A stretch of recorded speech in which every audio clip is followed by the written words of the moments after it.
You know what they say about game sequels pretty much being the type of games that makes you never want to go back to the original? Well, today, I can finally tell the tale of Akiba's Trip 2 being one of those games after and having played Akiba's Trip, Hellbound and Debriefed. Jesus Christ! It stinks! And here's why. 1 year ago, I decided to finally sit down, buckle up, and play through the game that is Akiba's Trip Undead and Undressed. It is a game I have heard about, but not exactly where I've heard it from. I did buy the game physically, fearing that it would be one of those games that would be ending up like with Senran Kagura, at least the one that had the Dead or Alive DLC, which is a bit of a shame. Another game I need to get in my backlog, and yes, no need to tell me about the fan service of the game, I'm more than aware of it. I didn't know what to think much of Akiba's Trip 2, honestly. I didn't really know what to think of it. It just seemed to be one of those games that seems to be purely made for fan service and not much else, and considering the romance options you have in the game with your closest friend since childhood, the 1,000-year-old girl who looks like she's 17, and yes, that's an actual plot point. Your sister, which unfortunately doesn't have a romance route. The Finland maid, and yes, she is from Finland, it's not just some weeaboo shit. And of course, the best girl, which is Shion, and from my understanding of how these sorts of games kind of work, it could be seen as the bad end, but trust me, you don't want to play through this game on the hard difficulty on your first run because, oh boy, some of these boss fights are ridiculous. But the weapons you get is definitely worth it. Akiba's Trip is one of the games that is developed by From Software developers Acquire, who also worked on the Tenchu series, Way to Samurai, and one or two other games that I don't know from the top of my head, but I know them as developers who worked on Sekiro, and yeah, let's say the games have aged in some aspects for better or worse. Regardless, it's still a company that has some roots from during the PlayStation days, now shadowed by this otaku-loving sorts of game. And it's definitely not shy about the fact that the game, Akiba's Trip, is literally about stripping your opponents down until they basically turn into, well,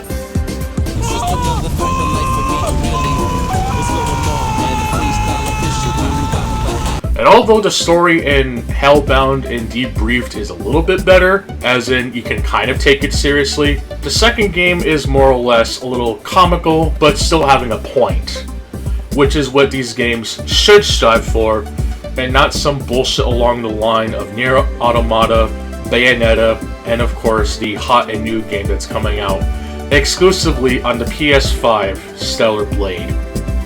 Yeah, we'll get to that later, I promise. The moment that I got into the combat and how the gameplay loop works, it just clicks. Now yes, there are people who say that the game is very repetitive as you basically fight the same enemy over and over again. This is technically true, but it also helps that any weapon you see that's on the street, or whether you're fighting an opponent that you're able to fight anyway, you can actually use that for yourself, in addition to what clothes they wear. It's kind of like Dead Rising without the shitty time limit and or the fact you don't go about escorting people. This game doesn't really take itself too seriously. It obviously wants to be a funny game while having some sort of substance that subvert the cliches by embracing them. I also want to make it clear that I am by no means defending either of these games, or let alone the sequel, since I honestly think the first game is fucking trash, but the combat in Akiba's Trip 2 is certainly not the greatest. There isn't a real lock-on per se. Fighting in one-on-one crowds is fine, but when you're fighting with two or more people, it can get really fucking clunky, like legit. And it also is a bit of a hassle, especially when playing on the hard mode for the first time, where the numbers are ridiculous. And you have to do a bit of grinding, but since the grind isn't really that bad, there are ways to do this. For example, there's the arena, which allows you to partake in special battles, some of which have their own unique loot, plenty of side missions, and even some of which can be repeated if you want to earn some extra XP, in addition to the more clothes of a certain type you ship down, the more you'll be able to level that particular skill up, and not only making the quick time event with the mash your fucking buttons off, kind of like in Saints Row 4 with the wardens, but nowhere near as annoying, you can actually acquire the clothes for yourselves, or shop at the various shops, I know, in Akiba, if I'm even saying that correctly. If I'm not, I'm sorry, in order to buy books that will help increase the experience of the strip masters, and of course getting various stripping abilities that more or less change up how you strip your opponents. Cosmetic, of course, but I ended up sticking with the one that basically makes it a lot faster, since, as funny as it is, you could get to do things like suplex moves to strip your opponent's clothes away, or be able to use telekinesis, and yes, even tickling. These can't really be skipped, and doing the chain strips, some of them have some really difficult timings to pull off, but it's the type of game that is not only meant to be played over and over again, but acquired definitely doesn't waste your time for the most part. I can only really think of one instance at the top of my head where it actually was like this, and it's with the Katie Route DLC, which did get released though not too long ago, and I'm kind of surprised considering this game was originally the Vita, then it was ported to the PS3, or the other way around, or if they were both a simultaneous release. Then the game got released on PS4 and eventually Steam. Then the game got DLC for Steam and PlayStation 4 and got a brand new port on Nintendo Switch. As much as I do enjoy this game, I don't think buying it on the Switch would be advisable, mainly because of the censorship that's in this game. And by censorship, I mean one line of dialogue in the pitter menu, which replaces a slur with some other lines, and this got people pretty pissed. Which I can understand, but considering it has no real impact in the gameplay, the localization isn't entirely to be faulted. Regardless of the flaws that it has, and even having written down a 10 things I hate about the game in addition to things that I love, words cannot be spoken as to how much I absolutely adore this game's gameplay. The characters are likable just enough to make you want to keep going, and the fact that you can even unlock extra avatars to change up different replays in such manner, it's got just about everything that I could possibly enjoy in a game, even if it is extremely faulty. I'll be the first to tell you that the combat is not that great, but the fact that there's so many weapons you can acquire, all the various unlockables earned through different routes, which makes New Game Plus more interesting than most games that do it these days. And even with the combat, despite mostly being one-on-one, the whole rock, paper, scissors sort of thing, fighting smarter, not harder, and all that stuff. And even some of the side missions themselves are a lot more engaging than most games these days, and even some of them being pretty funny, and having some interesting localization lines, even referencing Airplane of all things, which is pretty absurd. It was one of my favorite games to play in 2023. Initially, it is a little April Fool's thing to isolate myself from the internet, as no doubt people love to pull some bullshit, in addition to when it comes to Easter, of course after Good Friday, or as some like to call it, Bonabasqua, whatever the fuck that is. I'm just kidding. People like to post crucifixion posts on Twitter and shit, and I think that's fucking weird and creepy. Now, with all that said, I can't really say much positive stuff about Hellbound and Debriefed, which I honestly hope to God it wasn't a fucking prototype released to the public in 2011 on the PSP in Japan. Now, to be fair, it is based on the Plus version, which did get most of the content you'll likely see.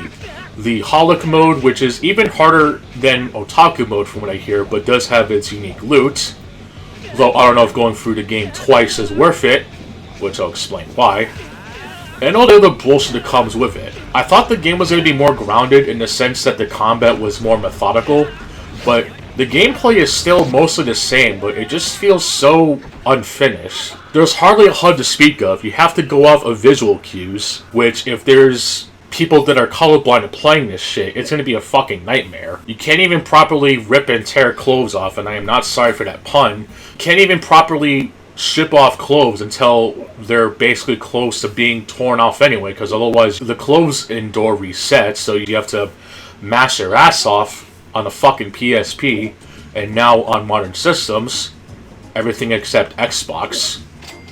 How fucking lame, but whatever. The progression just doesn't feel natural, since at least in Akiba's Ship 2, you got to connect with the freedom fighters, and in this game, you don't really get that.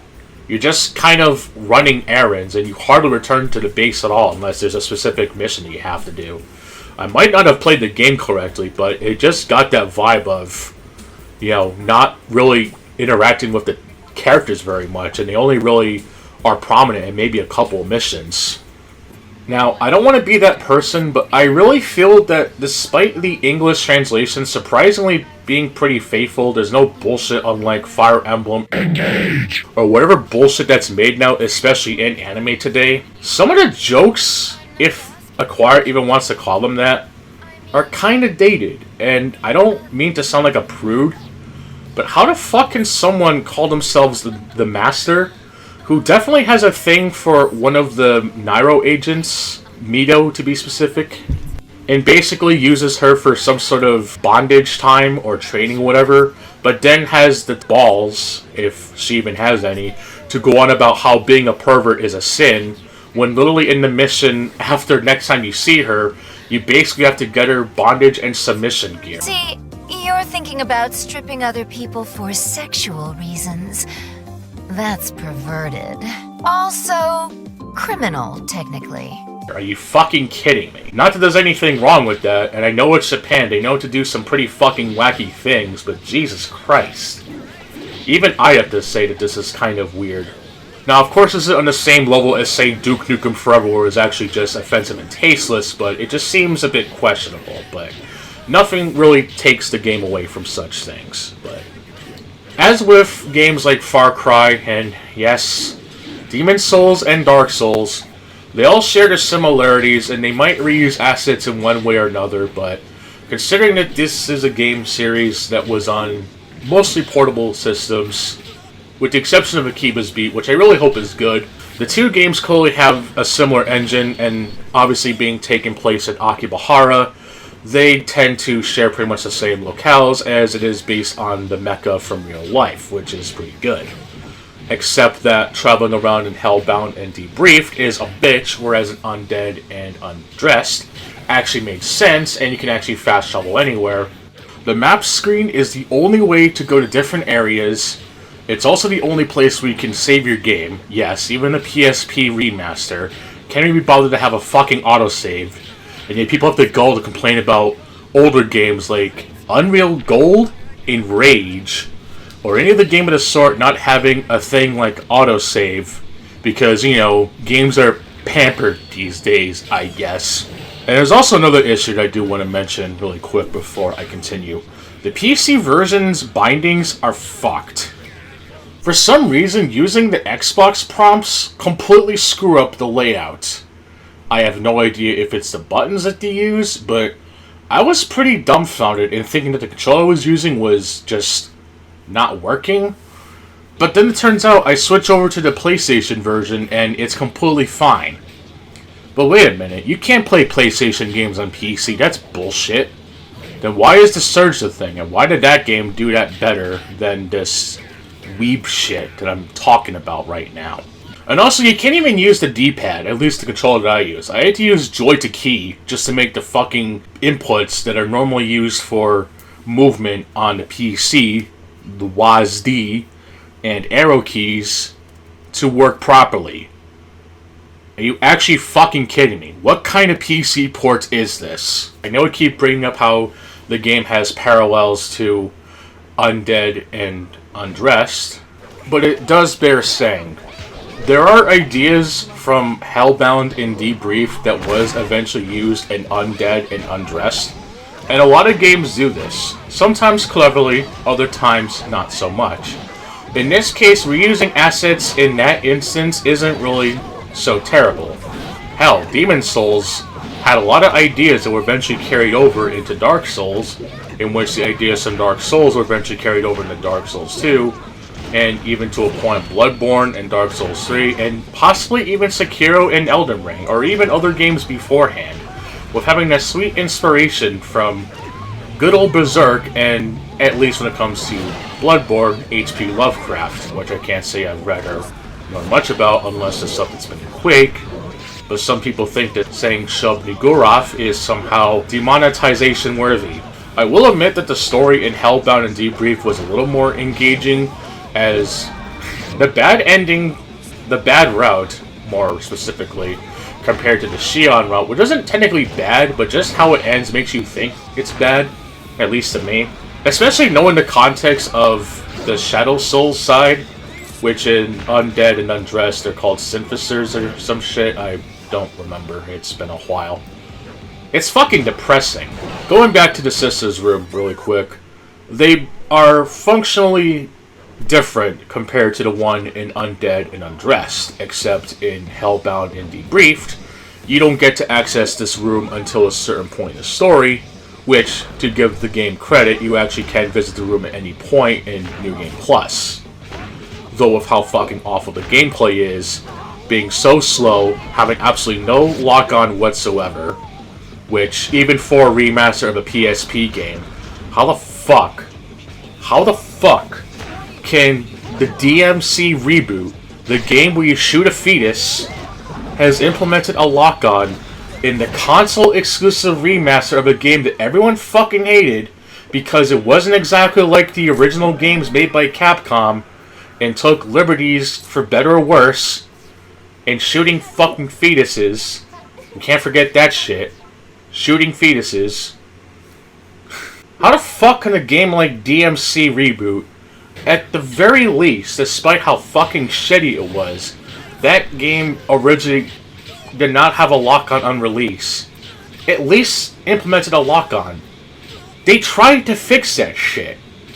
With Hellbound and Debriefed, not even having something as simple as a lock-on, let alone retuning the user interface to make it more like the sequel to a point, so that it doesn't look as fucking outdated as hell. Even the change ships don't even function properly. Like, legit, when you go for the change ships, they don't even work half the time. Like, the prompts to ship them still appear on the thing, and it's just distracting. This game is fucking ass. Yes, I played on the hard difficulty, but it doesn't change the fact that this game is so fucking clunky that it pains me that they wanted to keep it as faithful to the original as possible, but couldn't even fucking make the game actually playable even almost 10 years later. It's amazing. And yet it still has the core gameplay, which I really liked in Undead and Undressed. Being able to strip people's clothes away, which is now done by reading skill books instead of just grinding your way to it, which I guess makes a little more sense, but you're still going to have to go through the game quite a bit if you want to get all the books. And a good chunk of the secrets you can learn is exclusive to one route, and they're kind of useless anywhere else. There is a shop which you can sell clothes for, and once you do this, you can actually buy them back, albeit at a lower price. And I do believe this is how you unlock the King's outfit, which is kind of a joke outfit, where your clothes are basically invisible, which is very interesting. It still has the same ideas, which were eventually fleshed out in Undead and Undressed, but this is supposed to be a remaster of the game that came out first, back in 2011, on the PSP, in Japan, and yet, even a decade later, it plays like actual shit, like swamp ass from shit. One thing I will admit I did get wrong is that I mentioned the game was $50 when I talked about it on X-Twitter, because I wanted to rant a little bit on just how miserable my experience with this was. But yet, it has an urge for me to keep playing, for reasons unknown. Although I did notice that when you strip certain characters, they have this blue filter on them. I thought this was the game's funny way of trying to be cute by censoring the women, but it turns out it's just a horrible color palette for the original version, which did do this, but didn't use such saturation, if that's the word I'm looking for. And regardless of quality settings, there's just no way to fix it. And the game's not big enough on the modding scene to have this shit removed. Hell, I'm pretty sure there was a mod for the sequel where they got rid of the white flashes, but it turns out that good old Acquire, knowing that if someone were to try to remove that shit, they literally have band-aids on the sex organs, so They technically can't get in trouble for that now, can they? But apparently they buffed up the chain strip animation, which unfortunately wasn't a thing in the first game, in case you're wondering. It wasn't added until the second game, but it's whatever. But they oversaturated the Shadow Souls, and it looks fucking distracting. And the battle music, Jesus Christ. Not even Dark Claw sounded this fucking awful with the looping of battle music. Seriously though, this game was just not very fun to play.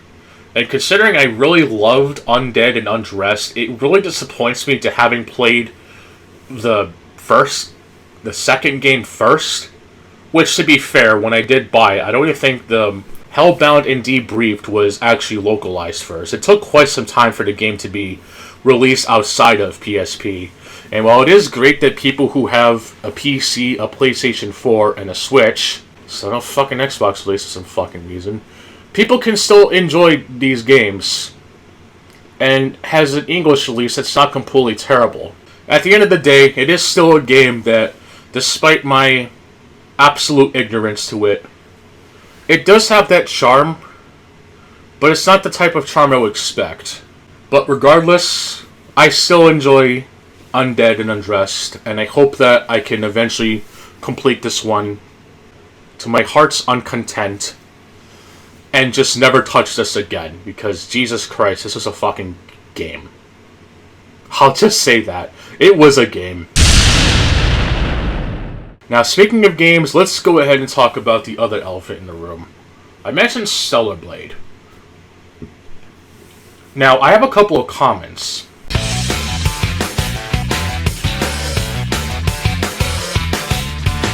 Seeing that the game is described as a open-world Souls-like, yeah, that's already a major turnoff in the people who are looking at the gameplay that people posted on X-Twitter with tits and ass. That's one thing. A lot of games do that with Bayonetta and Nier Automata.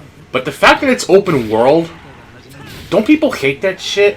And the fact that it's a Souls-like, unless it's from software, why they gotta copy the best forms of art? But here's the best part, honestly. This game is being released exclusively on PS5 as of now. Which is ironic as hell, considering that one of the GOATs of games, if you would want to call it, the game that's published by Bethesda. I can't put my finger on it. It has something to do with getting high on Wi-Fi, an adrenaline rush. It reminds me of another game that tried to do exactly that, about funking on a Friday night with bombs and cyborgs, exoskeleton suits or some shit.